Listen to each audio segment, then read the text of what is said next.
Huwag mong idahilan ang batang iyan para makuha ang loob ko, Monica. Kahit kailan hindi magiging kauri namin ang isang katulad mong galing sa putikan. Isang malaking pagkakamali ang pagpasok mo sa pamilyang ito at mas malaking pagkakamali na dinala mo pa ang binhi ng anak ko sa marumi mong sinapupunan.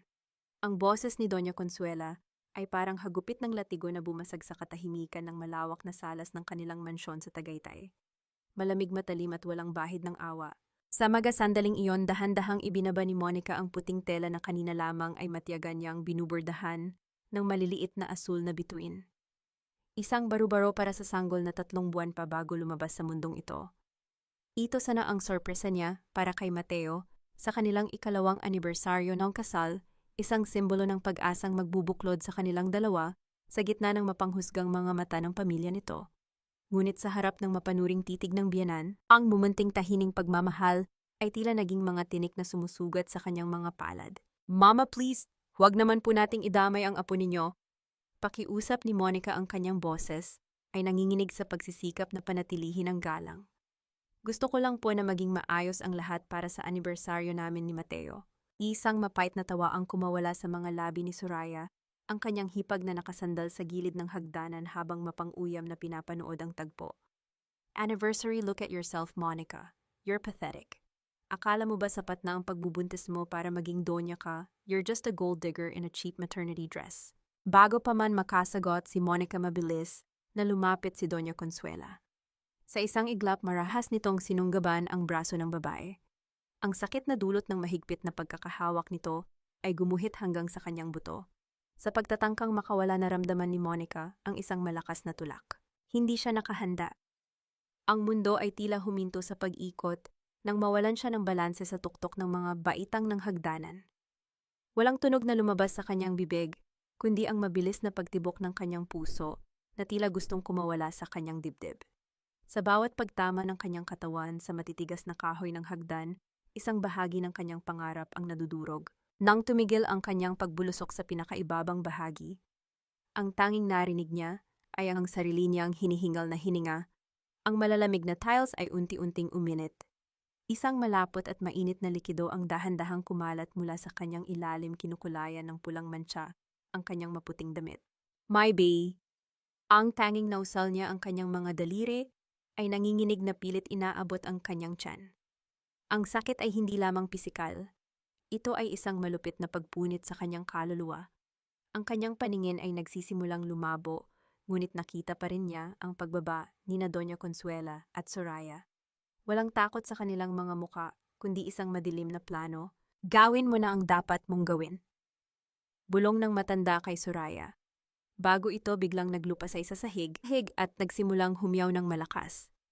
Tulong-tulong si Monica. Sinubukan niyang saktan ako.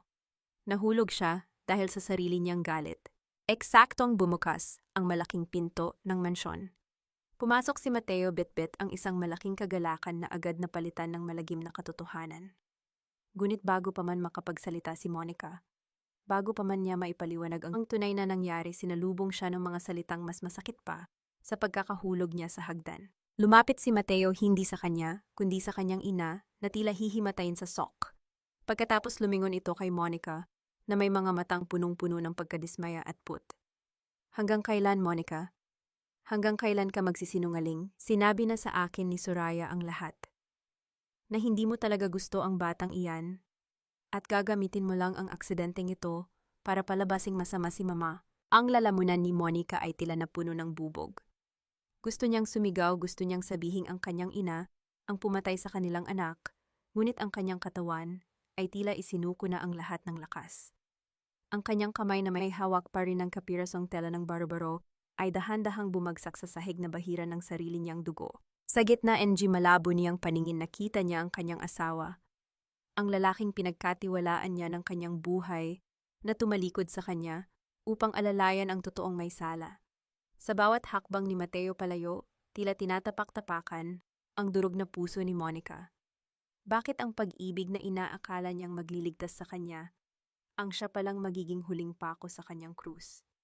Gaano ba kabigat ang halaga ng katotohanan sa isang bahay na binuo sa pundasyon ng kasinungalingan? Ang bawat paghinga ni Monica ay parang paghigop ng malamig at matalas na bubog.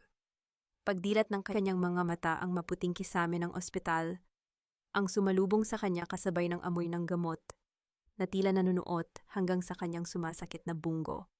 Ang katahimikan sa loob ng silid ay binabasag lamang ng mahina at regular na tunog ng makinang nagbabantay sa kanyang tibok ng puso, isang paalala na buhay pa siya kahit na pakiramdam niya ay namatay na ang malaking bahagi ng kanyang kaluluwa. Dahan-dahan niyang iginalaw ang kanyang kamay patungo sa kanyang tiyan. Patag. Wala na ang maliit na umbok na dati ay nagbibigay sa kanya ng dahilan para bumangon araw-araw. Ang hapdi ng operasyon ay wala pa sa kalahati ng hapdi ng katotohanang wala na ang kanyang anak. Gising ka na pala. Ang boses ni Mateo ay nanggaling sa madilim na sulok ng silid.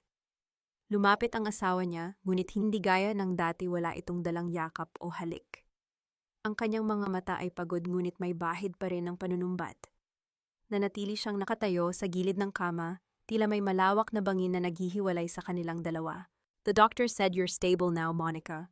Sabi ni Mateo, ang boses ay patag at walang emotion. "But the baby, he's gone, at hindi ko alam kung paano tayo makaka-recover sa ginawa mo. Bakit kailangang humantong sa ganito? My mother is devastated and Soraya told me everything about your outburst lately." Hindi sumagot si Monica. Tinitigan lang niya ang asawa. Sa bawat salitang lumalabas sa bibig ni Mateo, tila may mga kutsilyong tumatarak sa kanyang dibdib. "Ang iyong ina ang pumatay sa anak natin, Mateo," sigaw ng kanyang isip. "At ikaw pinili mong maniwala sa kanila kaysa sa akin." Ngunit bago pa man siya makapagsalita, bumukas ang pinto at pumasok sina Doña Consuela at Soraya. Ang matanda ay nakasuot pa rin ng kanyang mamahaling perlas, habang si Soraya ay may hawak na panyupilit na nagpapahid ng mga luhang hindi naman dumadaloy. "Ay, salamat sa Diyos at nagising ka na," Monica at bulalas ni Doña Consuela. Ang boses ay puno ng jipekeng kagalakan na nagpabaliktad sa sikmura ni Monica. Lumapit ang matanda at hinawakan ang kamay niya. Ang balat nito ay kasing lamig gisang ahas. "Huwag kang mag-alala, pinatawad na kita sa pagtatangka mong saktan ako. Ang mahalaga ay gumaling ka." Nagkatinginan sina Soraya at Consuela. Isang mabilis na palitan ng tingin na puno ng takot-takot na baka isigaw ni Monica ang katotohanan. Nakita ni Monica ang panginginig ng mga daliri ni Soraya habang inaayos nito ang buhok. Sa sandaling iyon, isang malamig na realidad ang tumama kay Monica. Kung sasabihin niya ang totoo ngayon, sino ang maniniwala sa kanya? Si Mateo na bulag sa pag-ibig, kanyang ina, ang mga doktor na binabayaran ng pamilya nila. Ituturing lang siyang baliw o sinungaling. At kung malalaman nilang alam niya ang totoo, hindi sila titigil hanggat hindi siya tuluyang nawawala. Kailangan niyang mabuhay. Kailangan niyang maging mas matalino kaysa sa kanila. Dahan-dahang binitawan ni Monica ang kamay ni Consuela. Ang kanyang mga mata ay lumingon kay Mateo pagkatapos ay sa dalawang babae na may ekspresyong blanco at puno ng kalituhan. Sino kayo?" Mahinang tanong ni Monica. Ang kanyang boses ay paus at parang bata. "Nasaan ako, Mateo? Bakit ako nandito?" Tila nabitawan ni na Doña Consuela at Soraya ang kanilang hininga sa sobrang gulat, habang si Mateo ay mabilis na lumapit at hinawakan ang kanyang balikat. "Monica, it's me. Don't you remember anong nangyari? Hindi mo ba kami kilala?" Umiling si Monica pilit na pinapatulo ang luha mula sa kanyang mga mata na tila puno ng takot. "Ang sakit ng ulo ko. Wala akong maalala. Sino ang baby na sinasabi ninyo? Bakit parang may kulang sa akin?" Ang shock sa muka ni Doña Consuela ay unti-unting napalitan ng isang mapanuring ngiti na pilit itinatago. Sa isip ng matanda ito, na ang pinakamagandang pagkakataong ibinigay sa kanya ng tadhana. Ang saksi ay wala ng alaala. Ang krimen ay mananatiling lihim. Lumapit si Doña Consuela at hinalikan si Monica sa isang halik na parang pagtatak ng sumpa. "Huwag kang mag-alala, anak. Nandito kami. Kami ang pamilya mo. Tutulungan ka naming makalimot sa lahat ng sakit."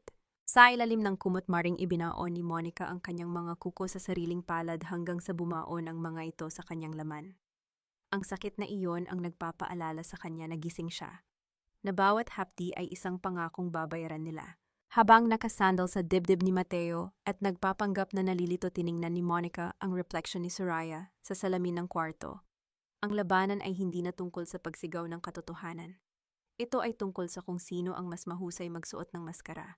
"Tulungan niyo po ako," bulong ni Monica sa dibdib ni Mateo Habang sa loob niya ay bumubuo siya ng isang sumpa.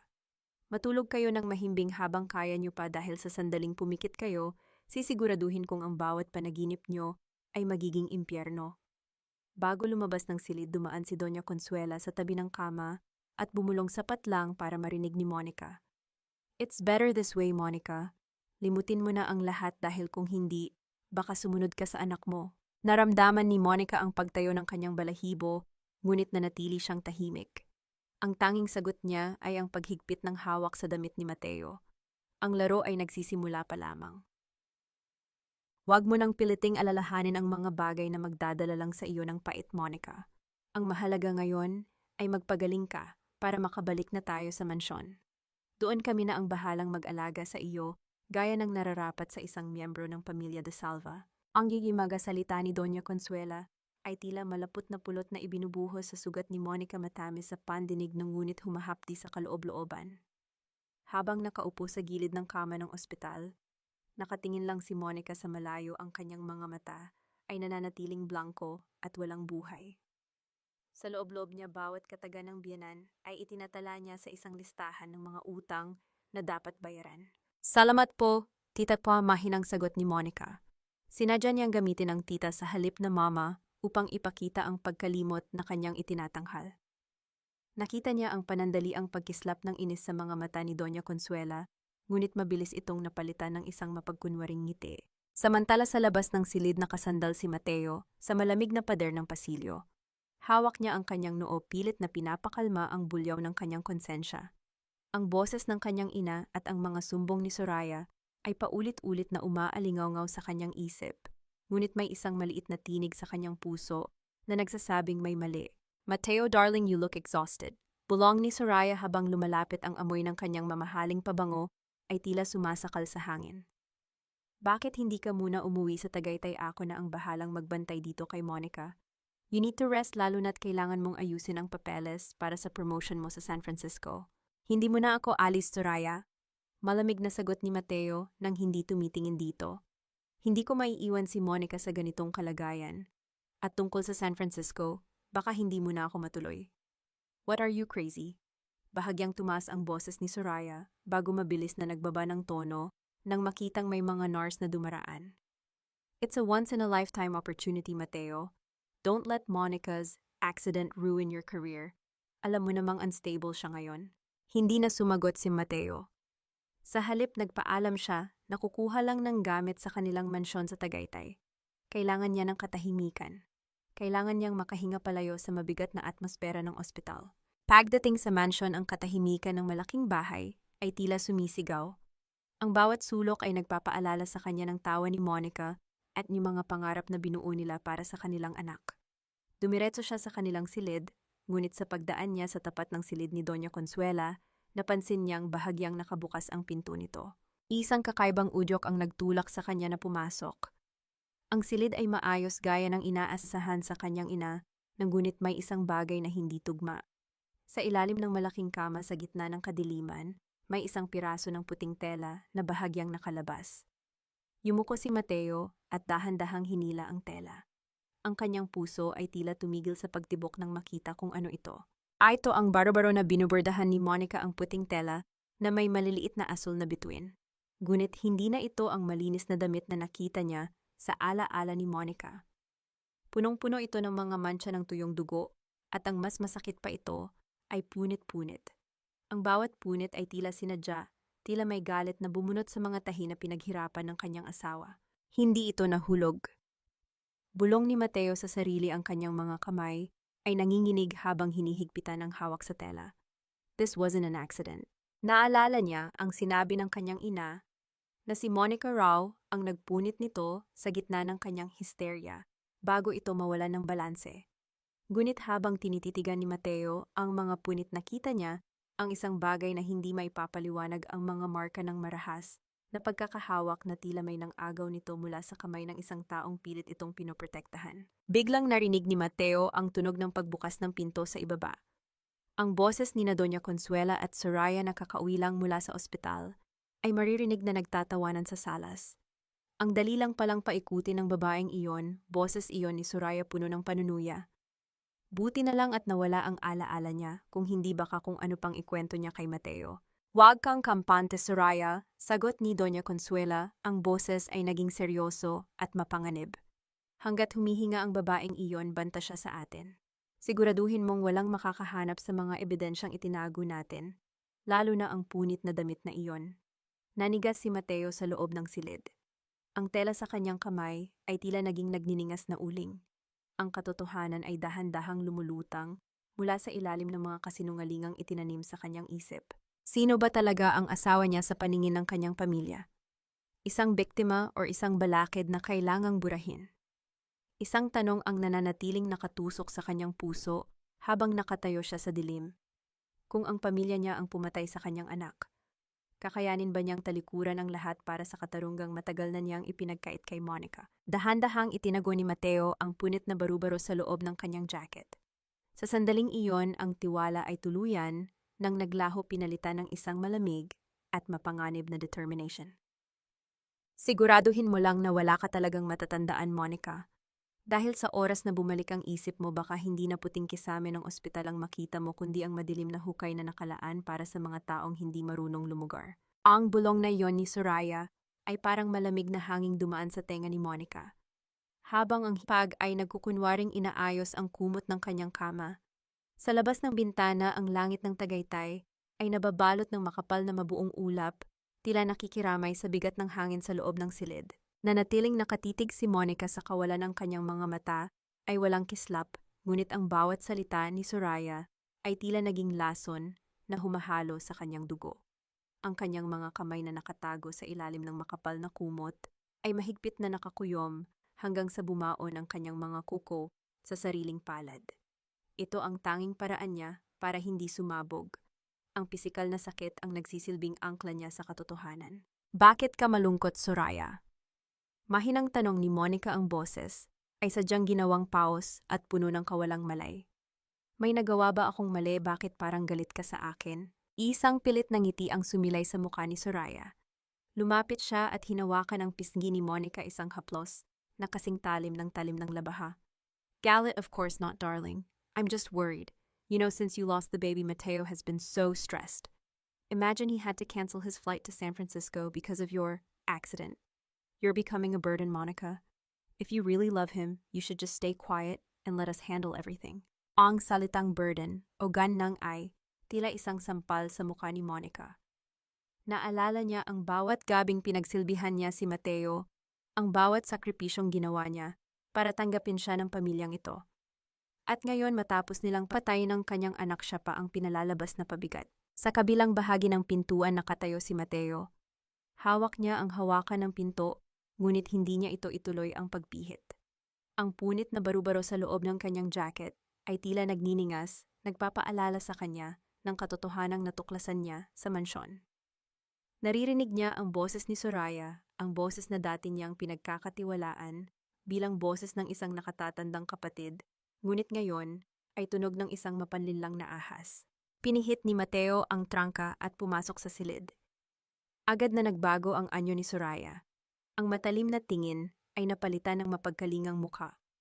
"Oh, Mateo, you're back," masayang bati ni Soraya. "I was just telling Monica how much we love her and that she shouldn't worry about anything." Tiningnan ni Mateo si Soraya pagkatapos ay ang kanyang asawa. Sa unang pagkakataon, nakita niya ang panginginig ng labi ni Monica na pilit nitong itinatago. Nakita niya ang takot sa mga mata nito, isang takot na hindi nanggagaling sa pagkalimot kundi sa isang panganib na kasama nito sa loob ng silid. "Salamat, Soraya," maikling sagot ni Mateo. "Maaari mo ba kaming iwan muna? Gusto kong makausap ang asawa ko." Nang lumabas si Soraya, lumapit si Mateo sa kama. Naupo siya sa tabi ni Monica at hinawakan ang kamay nito. Gusto niyang ilabas ang punit na tela, gusto niyang isigaw na alam na niya ang lahat. Ngunit naalala niya ang babala ng kanyang sariling isip. Kung malalaman ni na Doña Consuela na alam niya, lalong manganib ang buhay ni Monica. "Monica," bulong niya, ang boses ay puno ng pagsisisi. "I promise hinding-hindi na kita iiwan. Kahit anong mangyari, poprotektahan kita." Tiningnan ni Monica si Mateo. Sa loob ng isang segundo, gusto niyang bumigay. Gusto niyang umiyak sa dibdib nito at sabihing, "Mateo, pinatay nila ang anak natin." Ngunit nakita niya ang anino ng isang tao sa maliit na salamin ng pinto. Alam niyang nakikinig sila. Alam niyang ang bawat galaw niya ay binabantayan. Salamat Mateo, sagot ni Monica, habang ang kanyang puso ay dahan-dahang nagiging bato. Pero sino ka nga ulit? Bakit parang ang bigat ng loob ko kapag tinitingnan kita? Ang bawat salita ni Monica ay tila isang punyal na tumatama sa konsensya ni Mateo. Ito ang parusa niya ang makalimutan ng taong pinakamahal niya dahil sa sarili niyang pagkabulag. Habang dahan-dahang hinihimas ni Mateo ang buhok ni Monica, naramdaman ni Monica ang isang bagay sa bulsa ng jacket ni Mateo. Isang maliit at magaspang na tela. Ang kanyang puso ay kumabog ng mabilis. Alam niya ang teksturang iyon. Iyon ang burda ng kanyang mga bituin. Alam na ba niya, tanong ni Monica sa sarili? O bahagi rin ba ito ng kanilang laro? Sa gitna ng katahimikan ng silid, isang bagong tensyon ang nabuo. Dalawang taong nagmamahalan ngunit kapwa nakasuot ng maskara. Isang lalaking naghahanap ng katarungan sa dilim at isang babaeng nagpapanggap na bulag habang naghahanda ng isang madugong paghihigante. Ang labanan ay hindi na lamang sa pagitan ni Monica at ng mga De Salva. Ngayon pati ang tiwala sa pagitan ng mag-asawa ay naging isang mapanganib na laro. Ang batas ay walang pakiramdam, Monica. Hindi nito ibabalik ang pintig ng puso ng anak mo, pero kaya nitong panagutin ang kumuha nito. Ang boses na iyon ay hindi nanggaling kay Mateo, kundi sa isang lalaking nakatayo sa may pintuan ng silid. Nakasuot ito ng madilim na asul na suit, maayos ang pagkakaahit at may dalang aura ng kapangyarihan na tila kayang pawiin ang amoy ng gamot sa loob ng ospital. Siya si Lucas, ang abogadong matagal nang pinagkakatiwalaan ni Mateo, ngunit ngayon ay may dalang kakaibang kislap sa mga mata na hindi mawari ni Monica. Dahan-dahang pumasok si Lucas. Ang bawat hakbang ng kanyang sapatos sa makintab na sahig ay lumilikha ng isang mabigat na ritmo na tila nagpapatahimik sa buong paligid. Napalingon si Doña Consuela na noon ay kasama rin sa silid at kitang-kita ang paninigas ng panga ng matanda nang makita ang abogado.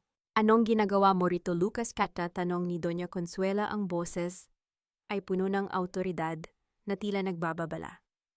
Ang pamilya De Salva ay may sariling mga abogado. Hindi namin kailangan ng pakikialam mo sa isang usaping pangpamilya. Isang tipid na ngiti ang isinagot ni Lucas bago lumapit sa tabi ng kama ni Monica. I am not here for the De Salva family, Doña Consuela. I am here for Monica. Mateo asked me to represent her interests, especially now that she is in a very vulnerable state. Tiningnan ni Monica ang lalaki. Sa ilalim ng kanyang pagkukunwari bilang taong walang alaala, pilit niyang sinusuri ang bawat galaw ni Lucas. Sino ang lalaking ito? Bakit parang ang lalim ng kanyang mga tingin, na tila ba ay nababasa niya ang bawat lihim na itinatago ni Monica sa likod ng kanyang mga blankong mata? Monica, tawag ni Lucas. Ang kanyang boses ay naging malambot ngunit seryoso. Hindi mo man ako maalala ngayon, pero ako ang kaisa-isang tao na maaari mong sandalan sa gitna ng lahat ng ito. May mga bagay na kailangan nating ayusin para sa iyong kinabukasan. Inabot ni Lucas ang kamay ni Monica. Ang haplos ng kanyang balat ay mainit ngunit may kasamang kakaibang panginginig na tila isang babala. Sa likod ni Lucas nakita ni Monica si Soraya na nakatayo malapit sa bintana na namumutla at mahigpit na nakahawak sa kanyang bag. Ang presensya ni Lucas ay tila isang bagyo na nagbabantang sumira sa maayos na fasad na itinayo ng mga De Salva. He's a stranger, Mateo, bulyon ni Doña Consuela kay Mateo na noon ay pumasok na rin sa silid. Bakit ka nagdala ng ibang tao rito? Monica needs peace, not legal documents. She needs protection, Mama. Mahinahong sagot ni Mateo, ngunit ang kanyang mga mata ay nananatiling nakapako sa punit na barubaro na tila nararamdaman pa rin niya sa loob ng kanyang bulsa. At si Lucas ang pinakamagaling na kilala ko. Sa gitna, NG pagtatalo, dahan-dahang lumapit si Lucas sa tenga ni Monica, habang nagpapanggap na inaayos ang kanyang unan. Keep playing your game, Monica, at bulong nito na sapat lang para marinig ng babae. I know you're in there, at alam ko rin kung sino ang pumatay sa anak mo. Ang puso ni Monica ay tila tumigil sa pagtibok. Ang kanyang paghinga ay naging mababaw habang ang pawis ay dahan-dahang namumuo sa kanyang noo. Ang maskara ng pagkalimot na kanyang suot ay tila unti-unting nagkakaroon ng lamat. Sino si Lucas? Kaibigan ba siya na magliligtas sa kanya o isang mas mapanganib na kalaban na naghihintay lang ng tamang pagkakataon para siya ay lamunin? Nang tumayo si Lucas, tiningnan niya si Doña Consuela nang may kahulugan. Isang tingin na puno ng nakatagong galit at tagumpay. Isang tingin na tila ba ay mayroon silang lihim na nakaraan na hindi alam ng sino man sa loob ng silid. Aalis na muna ako, Monica, sabi ni Lucas ng malakas. But I'll be back. Marami pa tayong dapat pag-usapan tungkol sa hustisya. Habang pinapanood ni Monica ang pag-alis ni Lucas, naramdaman niya ang matalas na titig ni Doña Consuela sa kanya. Ang katahimikan sa loob ng silid ay naging mas nakakasakal. Ang pagdating ni Lucas ay hindi nagdala ng kapayapaan. Sa halip ito ay nagsilbing mitsa ng isang mas malaking pagsabog. Sa ilalim ng kanyang kumot, hinawakan ni Monica ang kanyang tiyan. Ang katarungang hinahanap niya ay tila nagsisimula ng gumalaw ngunit sa anong halaga. Kung ang taong nag-aalok ng tulong ay may sariling itinatagong kadiliman, sino na ang maaari niyang pagkatiwalaan? Ang dahan-dahang pagpikit ng pinto ng ospital ay tila naging huling tunog ng isang babala. Ang laro ay naging mas komplikado at sa pagkakataong ito hindi lamang ang mga de Salva ang kailangang bantayan ni Monica. Bakit? Ang bawat baitang ng hagdanang ito ay tila mga labing nanginginig handang isigaw ang lahat ng dugo at luhang dumanak sa gabing iyon. Ang mga hakbang ni Monica ay mabigat at maingat habang inaalalayan siya ni Mateo paakyat sa mansyon sa Tagaytay. Ang paligid ay nababalot ng makapal na hamog at ang malamig na hangin ay sumusuot sa manipis niyang jacket, ngunit mas matindi ang lamig na nagmumula sa loob ng bahay. Para kay Monica ang mansyong ito ay hindi na isang tahanan. Ito ay isang magarang kabaong na pinalamutian ng mga kasinungalingan. Dahan-dahan Monica Bulongni. Mateo ang kanyang tinig ay puno ng pag-aalala na dati ay hinahangad ni Monica, ngunit ngayon ay tila tunog ng tuyong dahon na nadudurog sa ilalim ng paa. Pagpasok sa malawak na sala sinalubong sila ni Soraya na may hawak na baso ng alak. Ang mapanuyang ngiti nito ay hindi nawawala tila ba ipinagdiriwang ang pagbabalik ng baliw sa kanilang teritoryo. Welcome home, sister-in-law. Sana naman ay hindi ka na madulas ulit sa pagkakataong ito. Hindi sumagot si Monica. Nanatili siyang nakatitig sa sahig sa mismong lugar kung saan siya huling nakitang duguan. Sa kanyang isip muling bumalik ang imahe ng kanyang anak ang munting pag-asang ninakaw sa kanya. Ang kanyang puso ay kumikirot isang matalim at paulit-ulit na hapdi na tila isang karayom na tumutusok sa kanyang kaluluwa. Nang sumapit ang malalim na gabi, nang ang buong mansyon ay nababalot na ng katahimikan at ang tanging naririnig na lamang ay ang mahinang paghampas ng hangin sa mga bintana, dahan-dahang bumangon si Monica.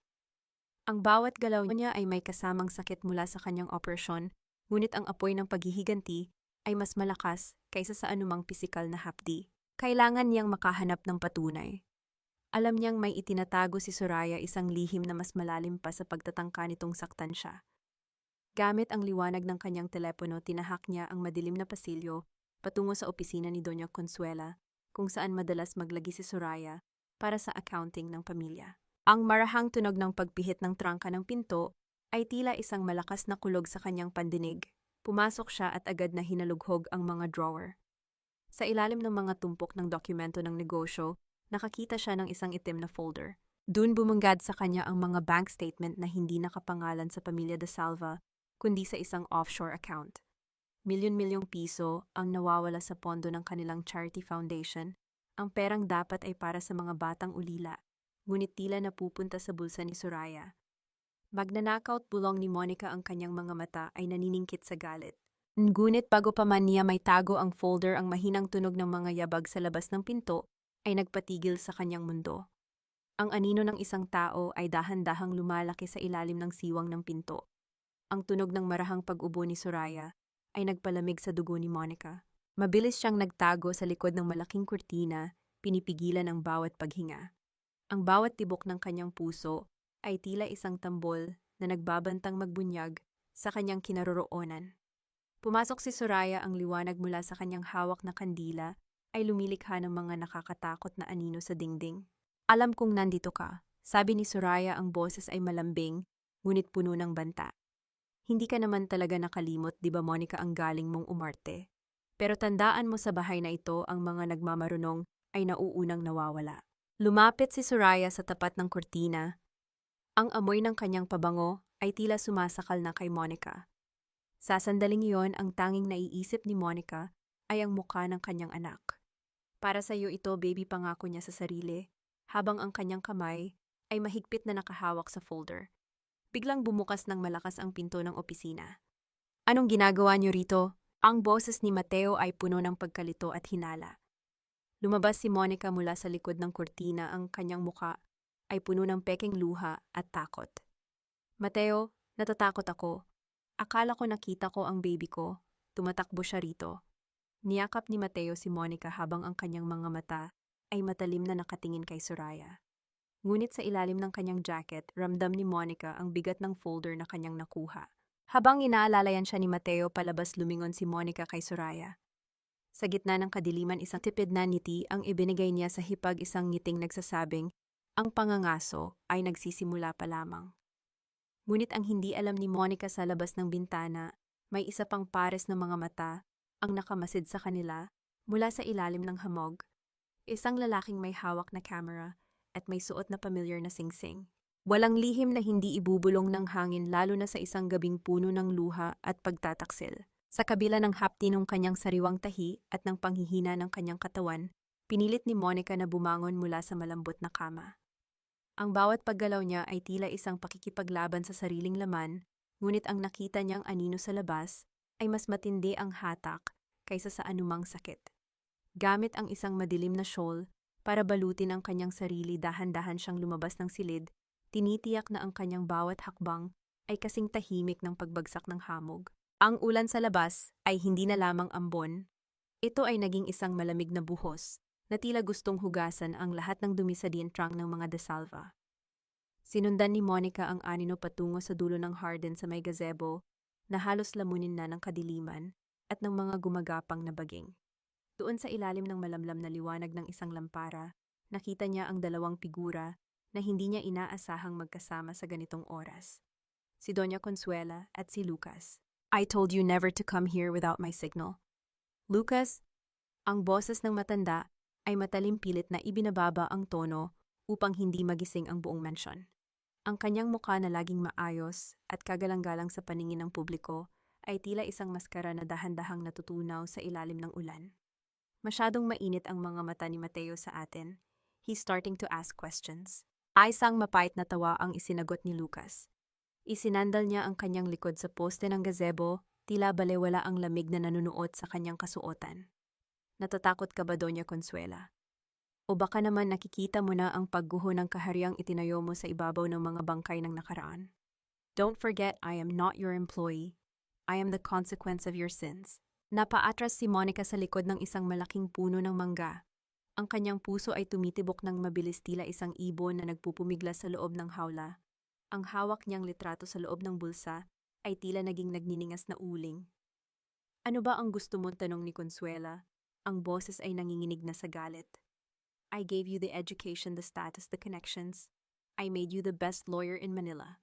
Hindi ba sapat ang utang na loob na yan? Utang na loob. Sa mabilis na lumapit si Lucas kay Consuela, ang kanyang mga mata ay nagniningning sa galit.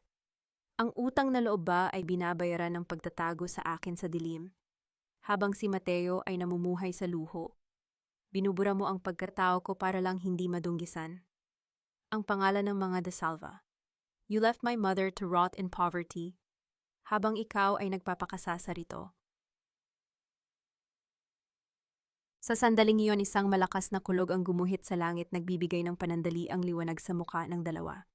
Nakita ni Monica ang takot sa mga mata ni Consuela, isang takot na hindi niya kailanman nakita noong siya ang kinakalaban ng matanda. Stay away from Monica, banta ni Consuela. Don't use her to get back at me. Too late, belong ni Lucas na may kasamang nakakatakot na ngiti. She's already my queen on this chessboard.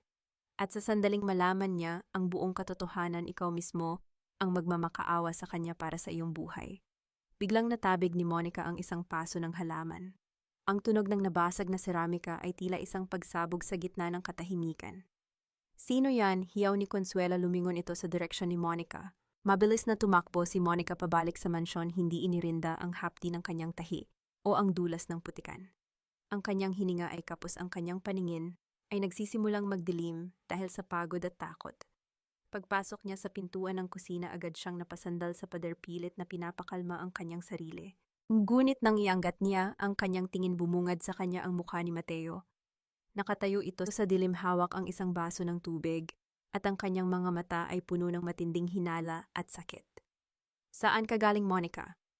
At bakit basang-basa ka ng ulan? Tanong ni Mateo, ang boses ay parang isang hukom na naghihintay ng hatol. Huminga ng malalim si Monica. Ang kanyang maskara ng pagkalimot ay tila tinititigan na ng katotohanan. Ngunit bago siya makapagsalita, may narinig silang kalabog mula sa itaas sa silid ni Soraya. Isang sigaw na punong-puno ng takot ang bumalahaw sa buong mansyon. Ang bawat patak ng ulan sa iyong buhok ay tila mga luhang hindi mo maibuhos, Monica. Sabihin mo sa akin ang totoo, sino ang tinataguan mo sa dilim? Ang boses ni Mateo ay nangginginig hindi dahil sa lamig, kundi dahil sa bigat ng hinalang unti-unting lumalamon sa kanyang pagtitiwala. Sa ilalim ng malamlam na liwanag ng kusina, ang bawat patak ng tubig mula sa damit ni Monica na bumabagsak sa sahig ay lumilikha ng isang malungkot na ritmo sa katahimikan. Mateo, ang lamig, tanging naisagot ni Monica, ang kanyang mga labi ay nanginginig at ang kanyang mga mata ay pilit na ibinabalik sa pagiging blanko. May narinig akong tumatawag sa akin. Akala ko ang baby natin nandoon siya sa labas, umiiyak sa ilalim ng ulan. Bago pa man makasagot si Mateo, ang katahimikan ng mansyon ay muling binuwag ng isang matinis at puno ng lagim na sigaw mula sa itaas. Hindi iyon sigaw ng galit. Yun ay sigaw ng isang taong nakakita ng sarili nilang kamatayan. Soraya, sigaw ni Mateo. Agad niyang binitawan ang baso at mabilis na tinahak ang hagdanan. Sumunod si Monica, pilit na iniinda ang bawat kurot ng sakit sa kanyang tahi. Nang makarating sila sa tapat ng silid ni Soraya, bumungad sa kanila ang isang tanawing puno ng kaguluhan. Ang pinto ay nakabukas ng malawak at si Soraya ay nakalupasay sa sahig, itinuturo ang kanyang vanity mirror na basag-basag. Sa gitna, mga piraso ng salamin, may isang bagay na nakasabit. Isang maliit puting baro-baro katulad ng ginagawa ni Monica, ngunit ang isang ito ay may nakatusok na gunting sa mismong bahagi ng puso at may pulang tinta na tila dumadaloy mula rito gaya ng sariwang dugo. Sino ang gumawa nito? Hiyaw ni Doña Consuela, na kararating lang ang kanyang mukha ay kasing puti ng chalk. Ang kanyang mga mata ay mabilis na lumingon kay Monica, puno ng malisya at paratang. Ikaw ang gumawa nito, Monica, nagpapanggap kang baliw para unti-unti kaming patayin sa takot. Mama, tama na. Harang ni Mateo, bagaman ang kanyang sariling mga mata ay puno rin ng kalituhan habang nakatingin sa basang-basang asawa. Lumapit si Monica sa duguang baro-baro. Ang kanyang puso ay tumibok ng mabilis, hindi dahil sa takot kundi dahil sa pagkamangha. Hindi niya ito gawa. Alam niyang si Lucas ang nasa likod nito. Isang babala para sa mga De Salva, ngunit isang patibong din para sa kanya. Dahan-dahang lumuhod si Monica sa tabi ni Soraya na noon ay nanginginig sa takot. Inabot niya ang kamay ng hipag, isang hawak na tila nag-aalay ng pakikiramay, ngunit sa totoo ay isang paraan para maramdaman ang pangangatog ng biktima. Soraya, huwag kang umiyak, bulong ni Monica, ang kanyang boses ay malambing ngunit may hatid na kilabot. Ang mga bituin sa langit ay nakatingin sa atin. Nakikita nila ang lahat ng itinatago natin. Napaatras si Soraya, tila nakakita ng isang multo. Umalis ka sa harap ko, Mateo, ilayo mo siya sa akin, siya ang sumusumpa sa atin. Binuhat ni Mateo si Monica at dinala ito pabalik sa kanilang silid. Ang gabi ay naging mas lalong mabigat. Nang mailapag ni Mateo ang asawa sa kama, kinuha niya ang tuyong tuwalya at dahan-dahang pinunasan ang buhok nito. Ang bawat haplos niya ay puno ng dusa. Monica, kung may alam ka, sabihin mo sa akin. Pagsusumamo ni Mateo, ang kanyang noo ay nakadikit sa noo ni Monica. I want to protect you, but I can't fight shadows if you won't show me the light. Sa gitna ng kanilang paglalapit, naramdaman ni Monica ang paghigpit ng hawak ni Mateo sa kanyang kamay. Ngunit sa sandaling iyon, may isang bagay na nahulog mula sa bulsa ng shawl ni Monica, ang kupas na litrato ni Lucas at ng kanyang ina. Nanigas ang buong katawan ni Mateo nang makita ang litrato sa sahig. Dahan-dahan niya itong pinulot. Ang kanyang mga mata ay nanlaki nang makilala ang babaeng nasa larawan. Saan mo nakuha ito? Ang boses ni Mateo ay naging malamig at matalim gaya ng basag na salamin sa silid ni Soraya. Bakit nasa iyo ang litrato ng kaisa-isang babaeng sinabi ni Mama na sumira sa buhay ng aming ama? Ang hininga ni Monica ay tila naputol. Ang katarunggang kanyang hinahabi ay tila nasabit sa isang maling sinulid. Sino siya, Monica? At bakit nasa iyo ang mukha ng babaeng sinabi ni Mama na sumira sa pamilya ko? Ang boses ni Mateo ay tila isang hatol na bumasag sa katahimikan ng kanilang silid. Ang kikupas na litrato ni Elena, ang ina ni Lucas, ay nanginginig sa pagitan ng kanyang mga daliri, habang ang liwanag ng lampara ay nagbibigay ng nakakatakot na anino sa kanyang mukha. Para kay Mateo, ang babaeng nasa larawan ay isang isang alaala ng sakit na matagal nang itinanim ni Doña Consuela sa kanyang isipan. Dahan-dahang na parang si Monica sa dulo ng kama, ang kanyang basang buhok ay dumidikit sa kanyang namumutlang pisngi. Ang bawat patak ng tubig mula sa kanyang shawl ay tila naging mabigat na pasanin sa sahig. Sa ilalim ng kanyang pagkukunwari, ang kanyang isip ay mabilis na naghahanap ng paraan. Kung sasabihin niya ang totoo, malalaman ni Mateo na sinusubaybayan niya ang kanyang ina.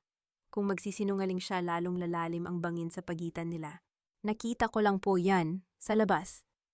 Mahinang sagot ni Monica, ang kanyang boses ay tila isang maliit na batang naliligaw. Nahulog mula sa taong kausap ni Tita Consuela sa dilim. Akala ko maganda siya kaya kinuha ko. Nanigas si Mateo.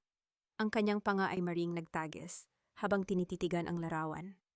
Kausap ni Mama sa gitna ng ulan. Monica, sigurado ka ba sa sinasabi mo? Bago pa makasagot si Monica, ang pinto ng kanilang silid ay marahas na bumukas. Hindi si Doña Consuela ang pumasok, kundi si Lucas. Basang-basa rin ito ng ulan, ang kanyang suit ay dumidikit sa kanyang katawan at ang kanyang mga mata ay nag-aapoy sa galit na hindi na niya magawang itago. Ang kanyang presensya ay tila isang hanging habagat na nanalasa sa loob ng kwarto. Huwag mo na siyang tanungin, Mateo, malamig na sabi ni Lucas. Dahil ang hawak mo ay hindi lamang basta papel. Yan ang mukha ng katotohanang pilit na ibinabaon ng iyong ina sa limot.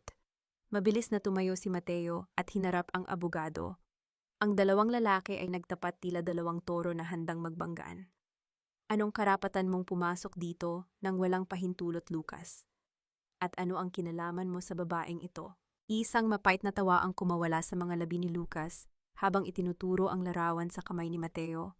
Ang babaeng yan, Mateo, ay si Elena, ang kaisa-isang babaeng minahal ng iyong ama nang higit pa sa kanyang buhay.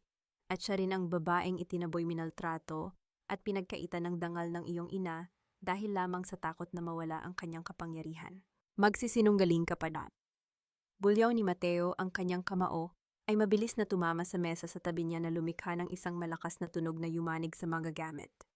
Sinira niya ang pagsasama ni na Mama at Papa.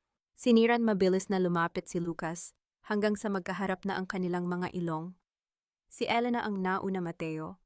Siya ang legal na asawa sa puso ng iyong ama bago pa man dumating ang mapanirang Doña Consuela. At ang batang kinalimutan ninyo, ang batang itinapon ninyo sa putikan. Dahan-dahang itinuro ni Lucas ang kanyang sariling dibdib. Nandito sa harap mo, ako ang anak na hindi ninyo kinilala. Ako ang katarungang matagal nang naghihintay sa dilim. Ang katahimikan sa silid ay naging nakakasakal. Tila nawalan ng hangin si Mateo habang nakatingin sa lalaking itinuring niyang kaibigan at tagapagtanggol. Sa kabilang banda, si Monica ay nanatiling nakaupo, pinapanood ang pagguho ng mundo ng mga De Salva. Ang kanyang puso ay punong-puno ng takot, ngunit may isang bahagi nito na nakaramdam ng katuwaan. Ang mga anino ay nagsisimula na ring maglabanan. Hindi yan totoo.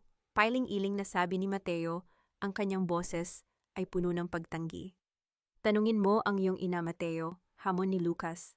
Ang kanyang boses ay naging bulong na kasing talim ng patalim. Tanungin mo siya kung bakit hanggang ngayon ang silid ni Elena sa lumang bahay ay nananatiling nakakandado. At tanungin mo rin siya kung bakit sa gabing nahulog si Monica sa hagdan, ang unang tinawagan niya ay hindi ang doktor, kundi ang taong maglilinis ng kanyang dumi. Lumingon si Mateo kay Monica, ang kanyang mga mata ay punong-puno ng pagsusumamo. Ngunit sa likod ni Lucas nakita ni Monica si Doña Consuela na nakatayo sa pasilyo, may hawak na baril na nakatago sa likod ng kanyang mamahaling robe. Ang matanda ay tila isang halimaw na handang pumatay para lamang manatili ang kanyang lihim. Biglang namatay ang lahat ng ilaw sa mansyon. Ang tanging narinig ay ang malakas na kulog at ang tunog ng isang mabigat na bagay na bumagsak sa sahig ng pasilyo, kasunod ng isang malamig na bulong na tila nanggaling sa bawat sulok ng bahay. Nandito na ang paniningil. Huwag mong dungisan ang pangalan ko ng iyong maruming dugo, Lucas. Kahit kailan hindi kita itinuring na anak, at mas lalong hindi kita ituturing na De Salva. Ang boses ni Doña Consuela ay nanggaling sa kabilang panig ng pasilyo malamig at matalim na tila humihiwa sa makapal na kadiliman ng mansyon. Sa gitna ng kawalan ng ilaw, ang bawat hininga sa loob ng silid ay naging mabigat. Ang tanging nagbibigay ng kaunting liwanag ay ang bawat iglap ng kidlat mula sa labas na panandaliang nagpapakita ng mga figurang tila mga estatwa ng puot at takot. Naramdaman ni Monica ang paggapang ng kamay ni Mateo sa dilimpilit na hinahanap ang kanyang palad. Nang magtagpo ang kanilang mga balat, ramdam niya ang panginginig at lamig ng kamay ng asawa. Ngunit sa halip na katiwasayan ang bawat haplos ni Mateo, ay tila isang paalala ng malaking pagkakamali ang pag-ibig na naging mitya ng kanyang pagdurusa. Mamatama ng kiyaw ni Mateo, ang kanyang boses ay puno ng desperasyon.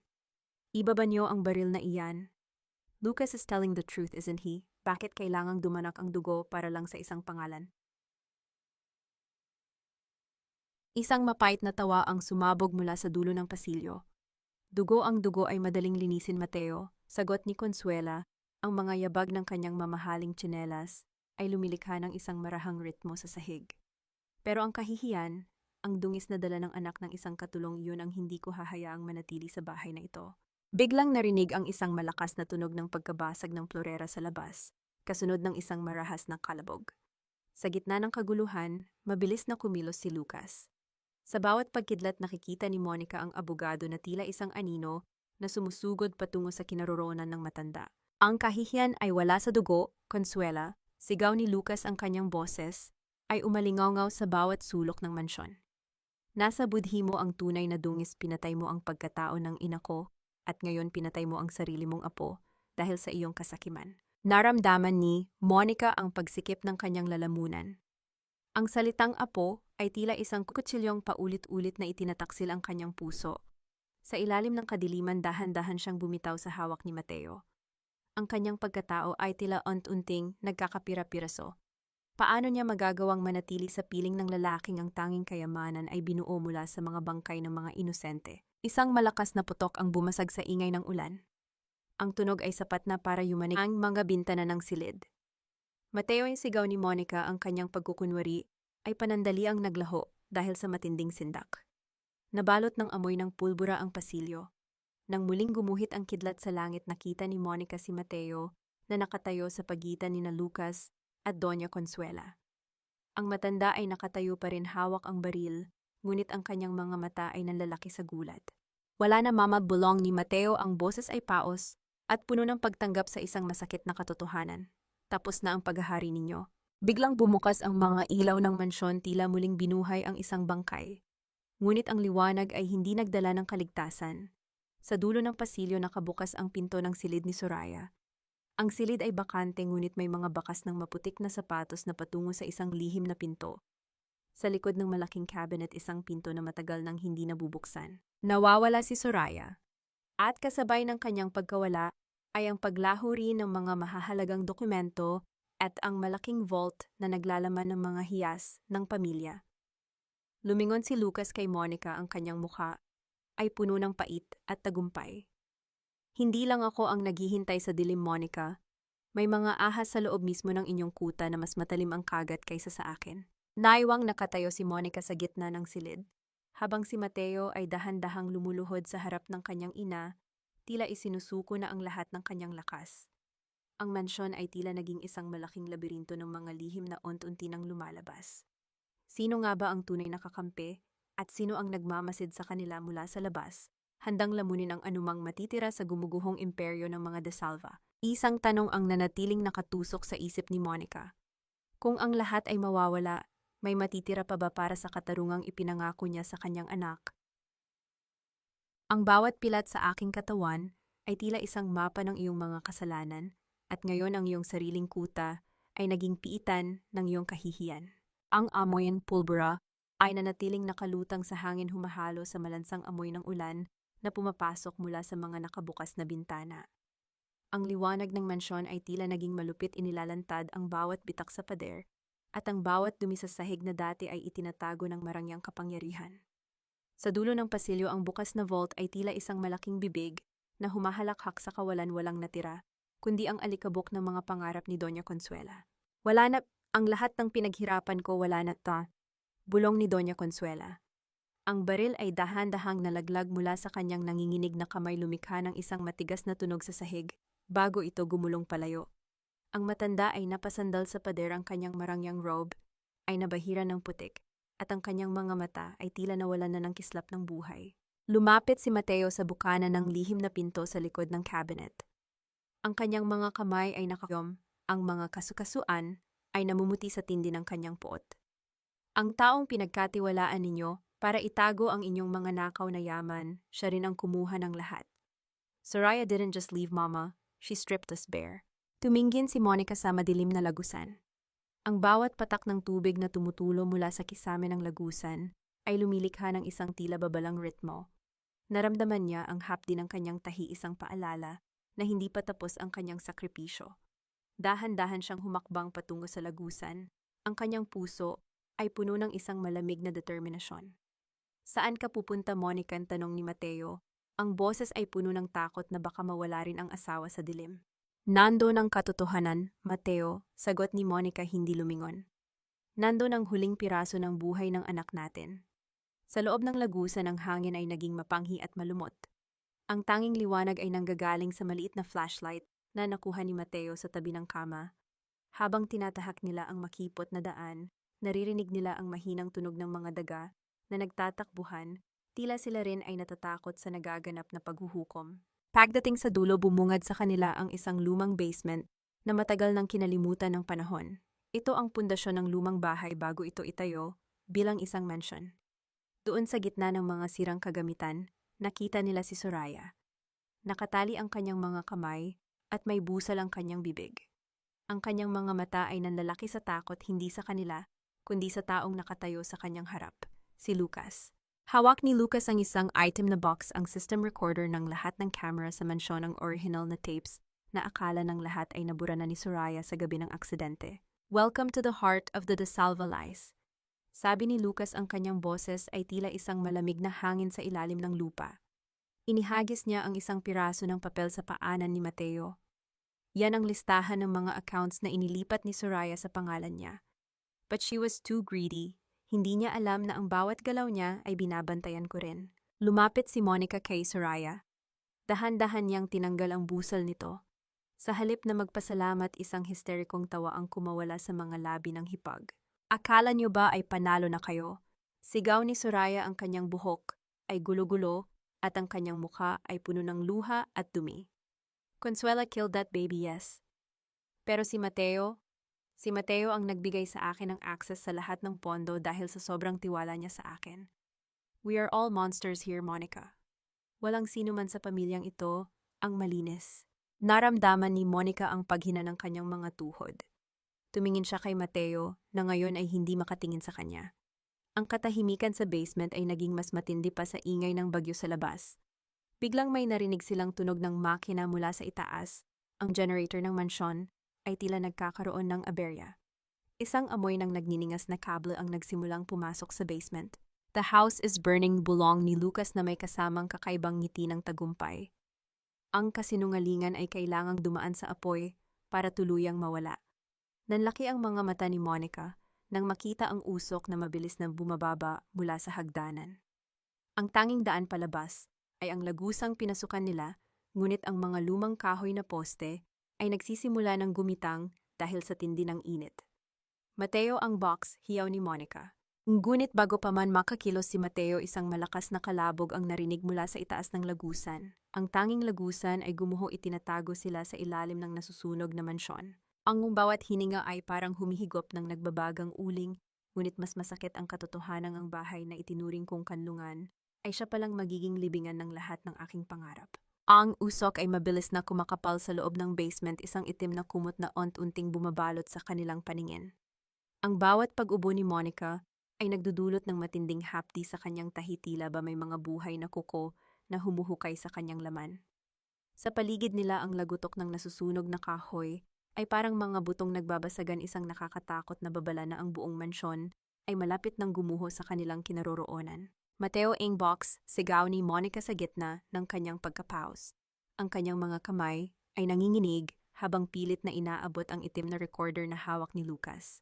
Ito na lamang ang tanging katibayan ng kanyang pagdurusa. Tumingin si Mateo sa gumuhong lagusan. Ang malalaking blok ng semento at nagbabagang mga poste ay nakaharang sa tanging daan palabas. Sa kabila ng init, nakita ni Monica ang isang matinding desisyon sa mga mata ng kanyang asawa. Hindi na ito ang Mateo na sunod-sunuran sa kanyang ina. Ang lalaking nasa harap niya ngayon ay isang taong handang ibigay ang lahat para sa kaisa-isang bagay na natitira sa kanya, ang dangal ng kanyang asawa.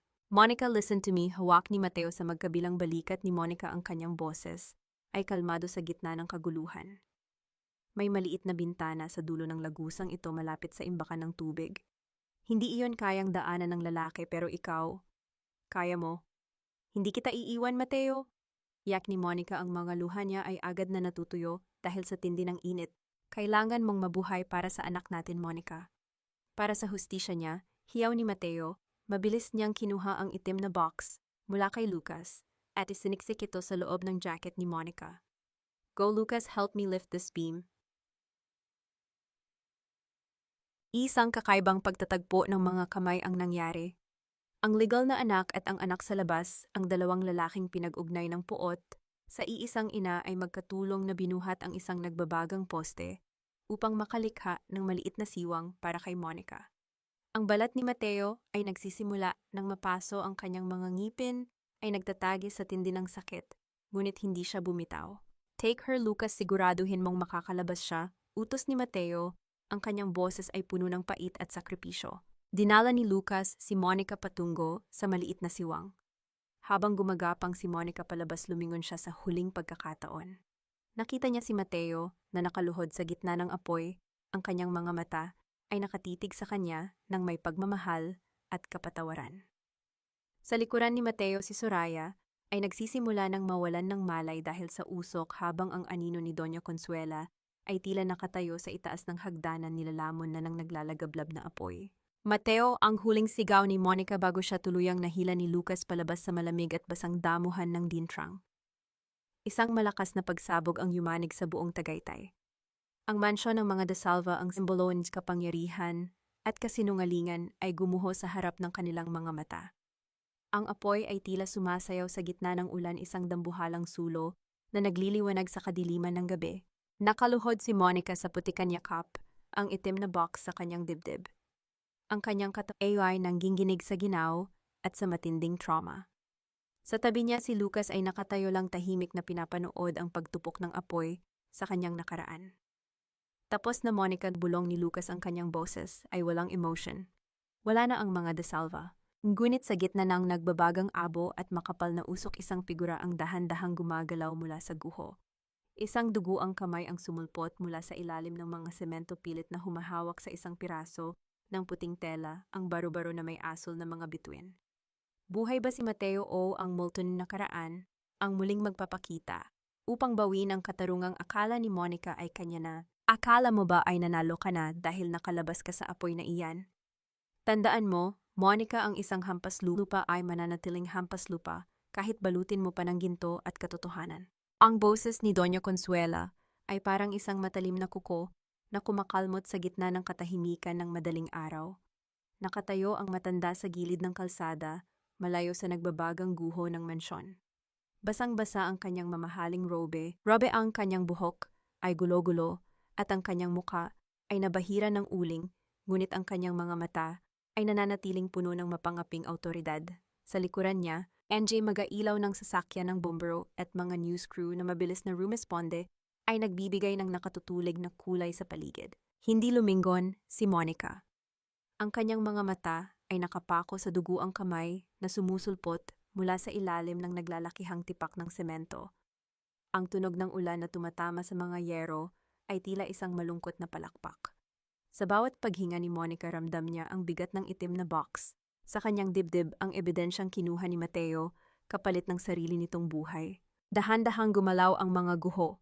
Sa tulong ng ilang mga rescuer, isang katawan ang dahan-dahang nakuha mula sa ilalim. Hindi iyon si Mateo. Nanigas ang buong katawan ni Monica nang makita ang muka ng taong inilabas. Si Soraya, ang kanyang muka ay tila isang basag na porselana duguan at puno ng takot na tila nakatitig pa rin sa kamatayan. Ngunit sa kanyang mahigpit na pagkakahawak nakatikom ang kanyang palad sa isang piraso ng puting tela ang baru-baro ng anak ni Monica na may asul na bituin. Si Mateo, nasaan si Mateo? Ang mahinang tanong ni Monica ang kanyang boses ay tila isang hanging naglalaho. Wala na siya, Monica. Bulyo ni Consuela. Habang lumalapit sa mga reporter na nagsisimula ng magtanong, ang anak ko ay namatay dahil sa kabaliwan ng babaeng ito. Siya ang sumunog sa bahay. Siya ang pumatay sa aking apo. Ang asawa niya naman ang isinama niya. Ang bawat salita ng matanda ay tila isang matalim na punyal na itinataksil ang bawat sakripisyo ni Mateo. Ang mga kamera ay nakatutok na kay Monica.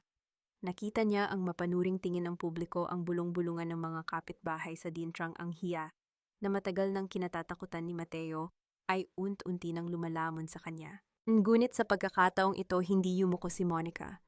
Dahan-dahan siyang tumayo, ang kanyang likod ay tuwid na tila isang haliging hindi kayang gibain ng anumang bagyo. Hinarap niya ang camera, hinarap niya ang kanyang biyanan. Ang apoy na ito ay hindi ko gawa, Doña Consuela. Ang boses ni Monica ay malakas at malinaw, tila isang kampanang umaalingaw-ngaw sa gitna ng gabi. Ito ang apoy ng inyong mga kasalanan na tuluyan ng tumupok sa inyong kaharian. Inangat ni Monica ang itim na box. Nandito ang lahat, ang bawat sampal, ang bawat pagtulak, at ang katotohanan kung paano ninyo pinatay ang sarili ninyong apo sa hagdanang iyon. Nandito rin ang boses ni Soraya habang inaamin ang pagnanakaw ninyo sa pondo ng mga ulila. Namutla si Doña Consuela, ang kanyang labi ay nanginig, pilit na humahanap ng salita, ngunit tila ba naging abo na ang lahat ng kanyang kasinungalingan. Sa gitna ng tension, isang puting van ng ospital ang huminto sa gilid ng kalsada. Bumukas ang pinto at lumabas si Lucas.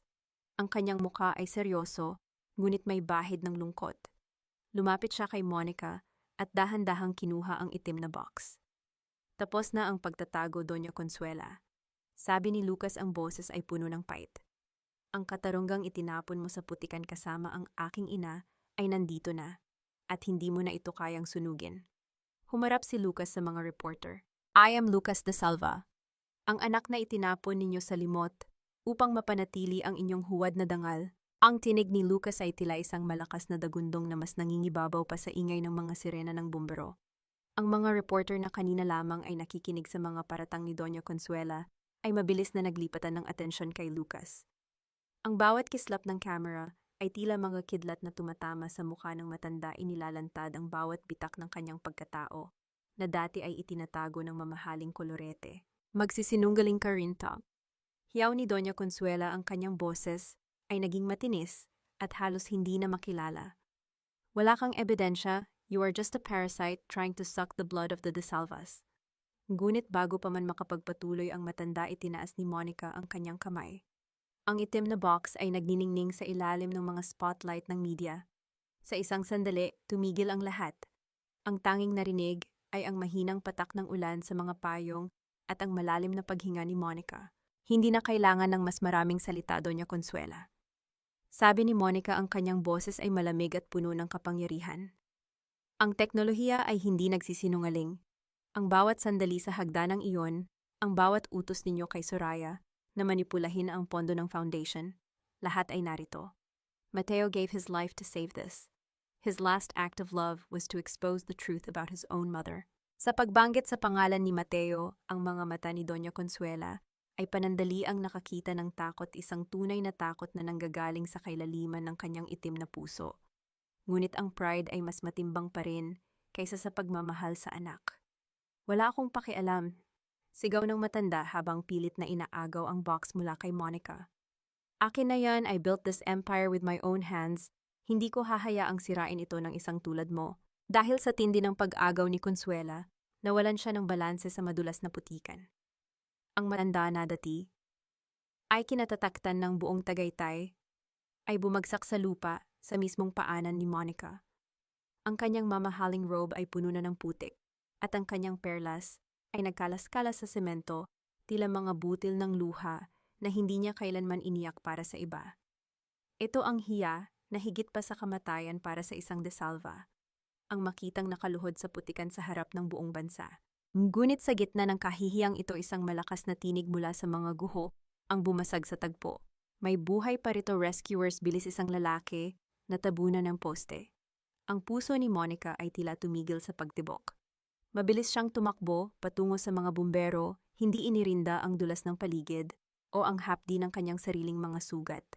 Sa ilalim ng mga nagbabagang bakal at durog na semento, nakita niya ang isang pamilyar na anino. Dahan-dahang itinas ng mga bumbero ang isang malaking tipak ng dingding. Doon nakahiga si Mateo. Ang kanyang muka ay puno ng uling at dugo, ang kanyang mga mata ay pikit ngunit ang kanyang dibdib ay bahagyang gumagalaw. Sa kanyang kanang kamay, mahigpit pa rin niyang hawak ang isang maliit na krus, ang krus na ibinigay ni Monica sa kanya noong bago sila ikasal. Mateo, yak ni Monica, dinaluhong niya ang asawa at hinawakan ang malamig nitong pisinggi. Please, wag mo akong iiwan. Justice is here, Mateo. We won. Please wake up. Dahan-dahang dumilat ang mga mata ni Mateo.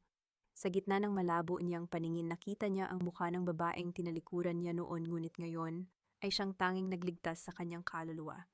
Isang mahinang ngiti ang gumuhit sa kanyang mga labi bago siya muling pumikit. Dito lang ako, Monica, ang bulong na halos hindi marinig. Isinakay si Mateo sa ambulansya kasunod si Soraya na himalang buhay pa, ngunit tila tuluyan nang nawala sa sariling isip dahil sa trauma. Naiwang nakatayo si Monica sa harap ng gumuhong mansion kasama si Lucas na nakatingin sa papalayo ng mga sasakyan. What now, Monica? Tanong ni Lucas, ang kanyang boses ay puno ng pagod. The De Salvas are gone, the truth is out. Pero ano ang matitira sa atin? Tiningnan ni Monica ang kanyang mga palad. Puno ito ng dugo at putik, ngunit sa unang pagkakataon sa loob ng mahabang panahon, naramdaman niyang malaya na siya. Ang gabi ay dahan-dahang naglalaho at sa silangan ang unang sinag ng araw ay nagsisimulang sumilip sa likod ng mga bundok ng Tagaytay. Ngunit sa kabila ng tagumpay, isang itim na sasakyan ang huminto sa gilid ng kalsada. Isang lalaking nakasuot ng uniforme ng pulis ang lumapit kay Lucas at may ibinulong. Nanlaki ang mga mata ni Lucas at mabilis na lumingon kay Monica. Monica, may problema, bulong ni Lucas. Ang bangkay na nakita sa ilalim ng hagdanan kanina, hindi iyon si Soraya at hindi rin iyon tauhan ni Mama. Isang malamig na kilabot ang gumapang sa likod ni Monica.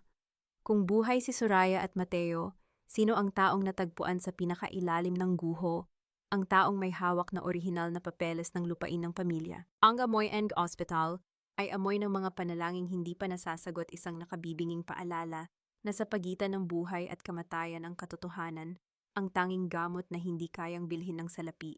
Nanatili si Monica sa tabi ng kama ni Mateo, ang kanyang mga kamay ay mahigpit na nakahawak sa nanginginig na daliri ng asawa. Ang silid ay nababalot ng katahimikan, maliban sa mahina at regular na tunog ng makinang nagbabantay sa mahinang tibok ng puso ni Mateo. Ang puting liwanag ng bumbilya sa itaas ay tila naging malupit, inilalantad ang bawat galos at uling nananatili sa balat ng lalaking naging biktima ng sarili niyang kadugo. Sa kabilang silid ng ospital, sa ilalim ng mahigpit na pagbabantay ng mga pulis, naroon si Doña Consuela. Ang matandang reyna ay wala na sa kanyang trono. Nakaupo siya sa isang silya, nakatitig sa kawalan, habang ang mga posas sa kanyang mga kamay ay lumilikha ng marahang tunog sa tuwing siya ay gumagalaw. Ang kanyang imperyo ay naging abo at ang kanyang pangalan ay naging kasing kahulugan ng pagtataksil sa bawat balita sa telebisyon. Dahan-dahang imulat ni Mateo ang kanyang mga mata. Ang kanyang paningin ay malabo, ngunit ang pamilyar na amoy ng buhok ni Monica ang nagsilbing gabay niya pabalik sa realidad. Isang mahinang ungol ng sakit ang kumawala sa kanyang mga labi. Monica, ang bulong ni Mateo na tila galing sa ilalim ng lupa.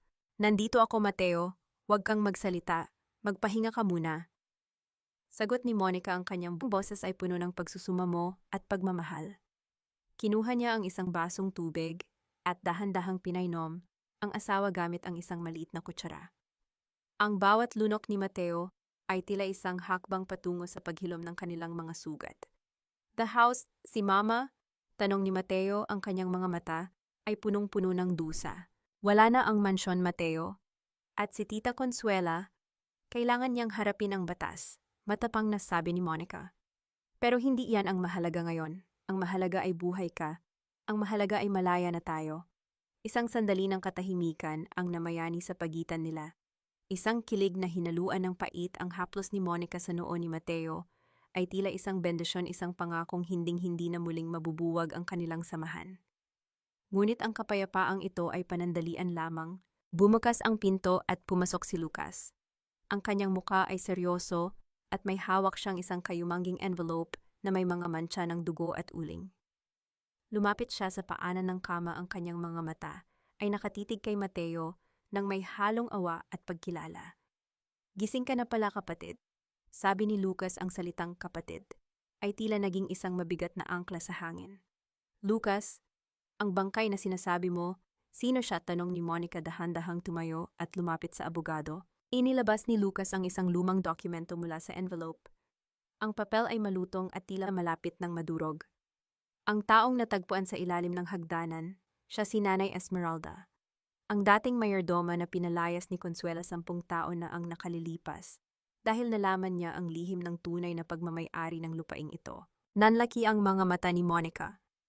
Si Nanay Esmeralda, ang matandang babaeng palaging nagpapadala ng mga bulaklak sa kanya sa ospital, ang taong akala niya ay naglaho na sa mundo. Nagtatago siya sa loob ng mansyon sa lahat ng pagkakataong ito. "Monica," pagpapatuloy ni Lucas, ang boses ay nanginginig sa galit. "Sa mga lihim na pasilyo na itinayo ng iyong ama Mateo, doon siya nakatira, pinoprotektahan ang mga orihinal na titulo ng lupa na ito. At sa gabi ng sunog, sinubukan niyang ilabas ang mga dokumentong ito para ibigay sa iyo, pero naabutan siya ng pagguho." Dahan-dahang binuklat ni Lucas ang titulo. Doon sa pinakaibaba ng dokumento nakasulat ang isang pangalan na nagpayanig sa buong mundo ni Monica. Ang dintrang sa Tagaytay ay hindi nakapangalan kay Mateo at mas lalong hindi kay Doña Consuela. Ang lupang ito ay nakapangalan sa unang anak ni Elena at Ricardo de Salva. Basa ni Lucas sa dokumento.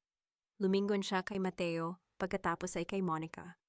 "The entire estate, everything we thought belonged to the de Salvas, ay nakapangalan sa akin. I am the sole owner of the ground where that mansion stood." Isang malakas na kalabog ang narinig mula sa pasilyo. Si Doña Consuela, na noon ay inililipat ng mga pulis patungo sa presinto, ay nakarinig sa usapan sa loob ng silid. Ang matanda ay nagpumiglas, ang kanyang mga mata ay nanlilisik sa galit at kawalan ng pag-asa. "Hindi maaari, akin ang lahat. Pinatay ko ang katarungan para sa lupang yan," hiyaw ni Consuela, bago siya tuluyang kinaladkad ng mga awtoridad. Tumingin si Mateo kay Lucas, pagkatapos ay kay Monica. Ang katarungang matagal nilang hinangad ay dumating sa paraang hindi nila inaasahan. Ngunit sa likod ng tagumpay na ito, isang tanong ang nanatiling nakatusok sa puso ni Monica. Monica, kung si Lucas na ang may-ari ng lahat, ano na ang mangyayari sa kanila ni Mateo, na wala ng kahit na ano kundi ang isa't isa? Habang ang araw ay tuluyan nang sumisikat sa labas ng bintana ng ospital, isang itim na rosas ang nakitang nakalagay sa ibabaw ng mesa. Sa tabi ni Mateo, isang rosas na may kalakip na sulat na may pamilyar na sulat kamay. Hindi pa tapos ang pagbabayad, Mateo. Ang dugo ay naniningil pa rin. Ang rosas na ito ay hindi simbolo ng pag-ibig, kundi isang paalala na ang bawat tinik ay may laso ng nakaraan. Dahan-dahang binitawan ni Monica ang nanginginig na kamay ni Mateo habang tinititigan ang itim na rosas na nasa mesa. Ang bawat talulot nito ay tila naging madilim na saksi sa lahat ng dumanak na dugo at luha sa mansyon ng mga de Salva. Sa labas ng bintana ng ospital, ang langit ay kulay abo, tila nakikiramay sa bigat na muling dumadagan sa dibdib ni Monica. Hinaplos niya ang pisanggi ni Mateo na ngayon ay payapang natutulog sa ilalim ng bisa ng gamot. Ang bawat mahinang paghinga ng asawa ay tila isang marupok na sinulid na nag-uugnay sa kanila sa buhay. Ngunit ang sulat na kasama ng rosas ay isang matalim na gunting na handang pumutol dito. "Mateo, what is that?" Mahinang tanong ni Mateo. Nang imulat niya ang kanyang mga mata, ang kanyang boses ay tila isang kalansing ng basag na kristal. Nakita niya ang hawak ni Monica at ang takot na pilit nitong itinatago. "Wala ito, Mateo. Isang bulaklak lang mula sa mga well-wishers." Pagsisinungaling ni Monica habang dahan-dahang itinatago ang sulat sa loob ng kanyang bulsa. Ang kanyang puso ay kumakaba ng mabilis, tila isang ibong nakakulong sa isang masikip na hawla. "Magpahinga ka na muna, lalabas lang ako sandali para kausapin si Lucas." Paglabas ni Monica sa pasilyo, sinalubong siya ng malamig na hangin mula sa aircon ng ospital. Ang bawat hakbang ng kanyang sapatos sa makintab na sahig ay lumilikha ng isang tila babalang ritmo. Sa dulo ng pasilyo nakatayo si Lucas, nakatanaw sa malayo habang hawak ang isang folder. Lucas, kailangan nating mag-usap. Sabi ni Monica, ang kanyang boses ay naging matigas at puno ng determinasyon. Inilabas niya ang itim na rosas at ang sulat. Soraya is still playing with us. Kahit nasa loob siya ng psychiatric ward, nagagawa pa rin niyang magpadala ng ganito. Tinitigan ni Lucas ang rosas. Isang mapait na ngiti ang gumuhit sa kanyang mga labi. Hindi si Soraya ang nagpadala nito, Monica. Soraya is truly broken. Nakita ko siya kanina nakatitig lang sa pader at bumubulong ng mga pangalan ng mga taong kinalimutan na niya. Kung hindi siya sino si Tita Consuela ay nasa kulungan. Hiyaw ni Monica, ang kanyang pagtitimpi ay nagsisimula ng gumuho gaya ng mansyon sa Tagaytay. May isang tao pa, Monica. Isang taong hindi natin binigyan ng pansin dahil akala natin ay wala siyang kapangyarihan. Bulong ni Lucas, ang kanyang mga mata ay naging seryoso. Si Tita Charing, ang kapatid ni Consuela, na matagal nang naninirahan sa ibang bansa. She's back at siya ang humahawak sa lahat ng natitirang koneksyon ng pamilya. Naramdaman ni Monica ang pagtayo ng kanyang balahibo. Si Tita Charing, ang babaeng laging nasa likod ng mga anino, ang taong laging sumasang-ayon sa bawat kalupitan ni Consuela. Dahan-dahang lumapit si Lucas kay Monica at hinawakan ang kanyang balikat. Monica, the justice we found is only the beginning of a bigger war. Charing wants the estate back. At gagawin niya ang lahat para makuha ito, kahit ang buhay pa ni Mateo ang maging kabayaran. Sa sandaling iyon, ang tunog ng isang mabilis na alarma mula sa silid ni Mateo ay pumunit sa katahimikan ng pasilyo. Ang mga nurse at doktor ay mabilis na nagtakbuhan patungo sa silid. Ang bawat sigaw at tunog ng mga kagamitang medical ay tila isang malakas na kulog sa pandinig ni Monica. Mateo, hiyaw ni Monica, mabilis siyang tumakbo pabalik. Pagpasok niya sa silid, nakita niya ang mga doktor na pilit na binubuhay si Mateo. Ang Monica ay nagpapakita ng isang tuwid na linya kasabay ng isang mahaba at nakatutulig na tunog na tila hudyat ng katapusan. Sa sahig malapit sa kama, nakita ni Monica ang isang maliit na vial ng gamot na hindi dapat nandoon, isang lason na itinurok sa IV ni Mateo habang siya ay wala sa silid. "No, Mateo, please." Luhod ni Monica sa tabi ng kama, ang kanyang mga luha ay parang agos ng ilog na hindi mapigilan. "Wag mo akong iwan, we fought so hard." Sa gitna ng kaguluhan, nakita ni Monica ang isang anino ng isang babaeng nakasuot ng uniforme ng nurse na mabilis na lumalabas sa fire exit. Ang babaeng iyon ay may pamilyar na hikaw, isang hikaw na pagmamay-ari ni Tita Charing. Ang bawat segundo ay tila naging isang taon ng pagdurusa para kay Monica. Sa pagitan ng pag-asa at desperasyon, isang kamay ang humawak sa kanyang balikat mula sa likuran. "Hindi ko hahayaang mawala siya, Monica Tan." Bulong ni Lucas habang ang kanyang mga mata ay nakatitig sa fire exit. "But you have to decide now. Isusuko mo ba ang katarungan para sa buhay niya o lalaban ka hanggang sa huli?" Ang katahimikan sa loob ng silid ay muling nabasag ng isang mahinang tunog mula sa monitor, isang munting pintig. Isang munting pag-asa sa gitna ng kadiliman. "Huwag mong subukang tumakas, Charing. Ang bawat hakbang mo sa pasilyong ito ay sinusundan ng mga kaluluwang ninakawan ninyo ng dangal at buhay." Ang boses ni Monica A. hindi na ang mahinang tinig ng isang biktima. Ito ay naging kasing lamig at kasing talas ng bakal na dumaan sa apoy. Habang papalabas siya sa fire exit, ang malamig na hangin ng madaling araw ay humampas sa kanyang muka, ngunit hindi niya nararamdaman ang ginaw. Ang tanging nararamdaman niya ay ang mabilis na pagdaloy ng dugo sa kanyang mga ugat at ang bigat ng katotohanang kailangan na niyang tapusin ang sinimulan ng mga De Salva. Sa dulo ng madilim na parking lot, nakatayo ang babaeng nakasuot ng uniforme ng nurse. Dahan-dahan itong lumingon at sa ilalim ng malamlam na liwanag ng poste tumambad ang mukha ni Tita Charing. Ang kanyang mga mata na dati ay puno ng mapagkunwaring kabaitan ay nagniningning ngayon sa galit at desperasyon. "Akala mo ba ay madali mo kaming mabubura sa mapa?" Monica Pont, ang boses ni Charing ay tila isang kaskas ng tuyong dahon. "Ang pamilya De Salva ay parang mga ugat ng isang dambuhalang puno. Kahit putulin mo ang sanga, mananatili kaming nakabaon sa lupang ito. Mateo will die at kasama niyang mamamatay ang huling pag-asa mo." Isang mapait na tawa ang kumawala sa mga labi ni Monica habang dahan-dahang lumalapit sa matanda. "Ang puno na sinasabi mo ay bulok na sa loob, Charing. At ang laso na itinurok mo kay Mateo, yon na ang huling pagkakamaling gagawin mo." Ay tinaas ni Monica ang kanyang telepono. Ang screen ay nagpapakita ng isang live recording ang bawat salita ni Charing. Ang bawat galaw niya sa loob ng silid ni Mateo ay napanood na ng mga awtoridad na ngayon ay mabilis na dumarating. Ang tunog ng mga papalapit na sasakyan ng pulis ay lumilikha ng isang dambuhalang koro ng paniningil. Hindi, hindi maaari, sigaw ni Charing pilit niyang inabot ang bag ni Monica, ngunit mabilis siyang naitulak ng isang matikas na braso. Si Lucas, nakatayo siya sa likuran ni Monica, ang kanyang mukha ay puno ng pait. Tapos na ang paghahari ninyo, tita. Ang lason ay naagapan ng mga doktor. Mateo is stable, at ikaw ang susunod na mabubulok sa tabi ni Consuela. Nang dumating ang mga pulis, nakita ni Monica ang pagbagsak ng balikat ni Charing. Ang matanda na dati ay nangingibabaw sa mga social na pagtitipon, ay dahan-dahang kinaladkad. Ang kanyang mga hiyaw ng pagtanggi ay nilalamon ng ingay ng paligid. Ang hiya na pilit nilang iniiwasan ay tuluyan nang naging tatak ng kanilang pamilya sa harap ng buong bansa.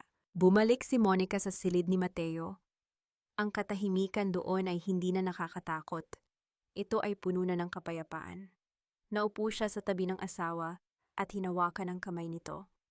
Ang monitor ay nagpapakita ng isang regular at malakas na pintig, isang tunog ng tagumpay laban sa kamatayan. Mateo, bulong ni Monica, dahan-dahang inyuko ang kanyang ulo sa dibdib ng asawa. Wala na sila, malaya na tayo. Naramdaman ni Monica ang marahang paggalaw ng mga daliri ni Mateo. Isang mahinang haplos sa kanyang buhok ang sumagot sa kanyang panalangin. Walang salitang lumabas sa kanilang mga labi, ngunit ang init ng kanilang mga balat ay sapat na para burahin ang lamig ng nakalipas na mga gabi. Ngunit habang nakapikit si Monica, isang huling anino ang dumaan sa kanyang isipan.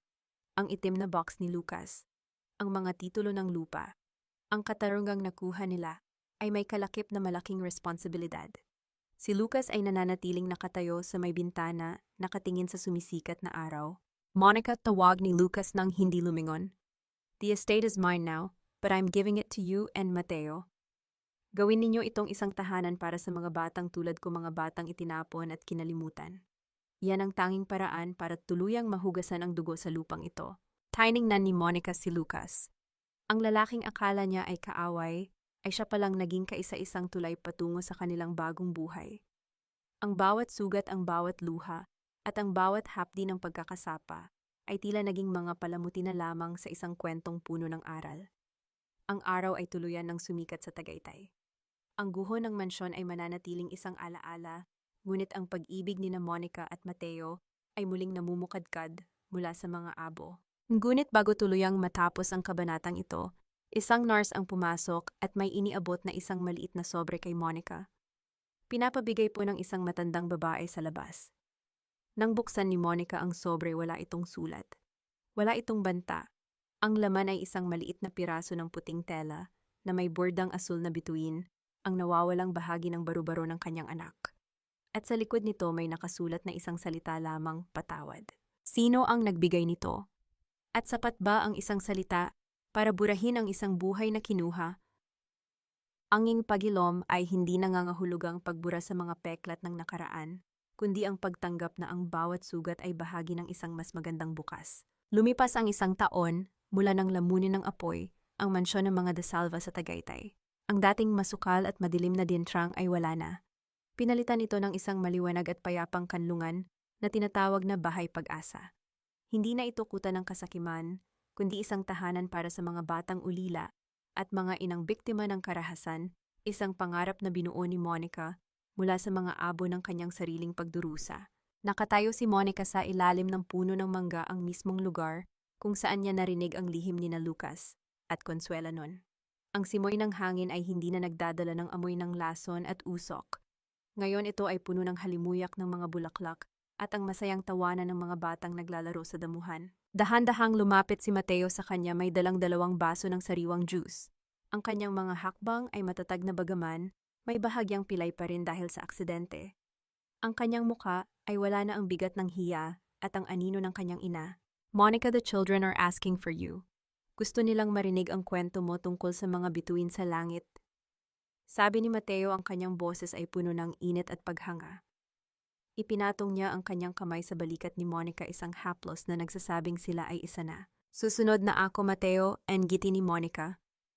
Tiningnan niya ang kanyang asawa, ang lalaking pinili niyang patawarin, hindi dahil sa kinalimutan niya ang sakit, kundi dahil mas mahalaga ang kanilang kinabukasan kaysa sa kanilang kahapon. How are you feeling today? I'm at peace, Monica. Sa wakas malaya na ako sa pangalang pumatay sa pagkatao ko. Seeing them happy, it makes everything worth it, sagot ni Mateo. Nabalitaan mo ba si Mama? Hindi na siya nagsasalita sa loob ng bilangguan. Nakatitig lang daw siya sa isang pirasong perlas na naitago niya. Huminga ng malalim si Monica. Ang galit niya kay Doña Consuela ay tila naging isang malayo at malamig na alaala. Ang bawat isa sa atin ay may kani-kaniyang bilangguan, Mateo. Ang sa kanya ay ang sarili niyang kasamaan. Naglakad ang mag-asawa patungo sa isang maliit na kapilya sa dulo ng hardin. Doon sa isang payapang sulok may isang maliit na marker na may nakasulat na, "Sa aming munting bituin. Ang iyong liwanag ay hindi kailanman mamamatay."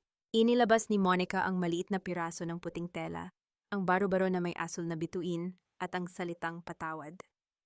Sa loob ng isang taon, nalaman niya na ang nagbigay nito ay si Nanay Esmeralda bago ito tuluyang bawian ng buhay sa guho.